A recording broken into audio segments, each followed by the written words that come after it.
Nosebleeds are not usually a sign of anything serious, and they're more common in children, and they can very easily be treated at home. Okay, so before we begin with treatment, please remember that there are certain incidents where you will need to go to accident and emergency with a nosebleed. So when should you go? Well, firstly, if your nosebleed lasts for more than 10 to 15 minutes, you need to go to hospital. And also, if you have any of the following, you still need to go to hospital. So, if you're bleeding large amounts of blood, if you're swallowing a lot of blood and it's causing you to vomit, if you've had a blow to the head, if you're feeling weak, if you're feeling faint, if you're feeling dizzy, and if you're having any breathing difficulties. Now let's learn what to do when you have a nosebleed and how to prevent them from coming back, and also when you should actually speak to your healthcare professional. Okay, so let's say you're having a nosebleed right now. So step one, the first thing you need to do is either sit down or stand up. Make sure you're not lying down, because what we're trying to do is use gravity to reduce the pressure up here. Step number two, you need to pinch your nose, so hold it just above the nostrils and pinch it for about 10 to 15 minutes. Now here's the mistake that a lot of people make.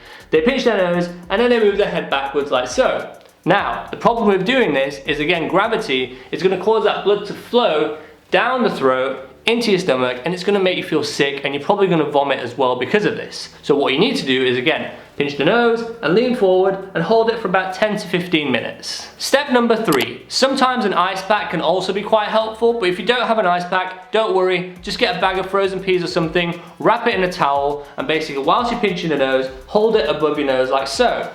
Now, please remember a few points. Always look at the time, because 10 to 15 minutes can feel like a very long time. So sort of time how long you're holding it for, and also try and remember what time it was when your nosebleed started. Because if it's lasting for more than 10 to 15 minutes, again, like I said at the start of the video, you will need to go to accident and emergency. So after 10 to 15 minutes, you can put the ice pack down, you can let go of the pinch, and fingers crossed, the bleeding has stopped. Now, as I explained in the previous scene, if the bleeding hasn't stopped, you're gonna have to go to accident and emergency. But hopefully in your scenario, the bleeding has now stopped. But remember, for the next 24 hours, you need to be very careful, because the nose is going to be very delicate and it's at risk of bleeding again. So what can you do? Well, for the next 24 hours, you need to definitely not pick the nose, don't blow the nose, don't drink any hot drinks or alcoholic beverages, and also don't do any exercise or lift anything heavy. Okay, so you're now a nosebleed pro. Welcome to the club, but please remember that there are still individuals who will need to be reviewed by their healthcare professional. So who does this include? Well, if it's a child under 2, if you're getting regular nosebleeds, if you're suffering from symptoms of anemia, such as shortness of breath, you're feeling weak, you're pale, these can be symptoms of anemia and it will need a review. Also, if you're on blood thinners like rivaroxaban or warfarin, there's also many other blood thinners, but if you are on one, you should know this. And also if you have a clotting disorder where your blood doesn't clot properly or very easily, such as haemophilia. And if that list included yourself, then please make an appointment to speak to your healthcare professional so they can review you. I really hope my tips help you in this week's video, and if you have any of your own tips, then please leave a comment below, because I'd love to read it.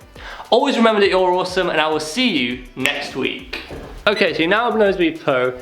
Okay, so you're now a nosebleed pro. Okay, so you're now a nosebleed pro. And if you're feeling dizzy, if you're feeling faint, if you're feeling weak, if you're having difficulty breathing, if you are watching this video and thinking, why am I doing this, I don't know why I'm doing this, because it's just something that I do. But I guess it's entertaining. Let me know if you think it's entertaining. Hey guys, thanks for watching this week's video. Make sure to click that like, follow, or subscribe button now to stay up to date with new weekly videos.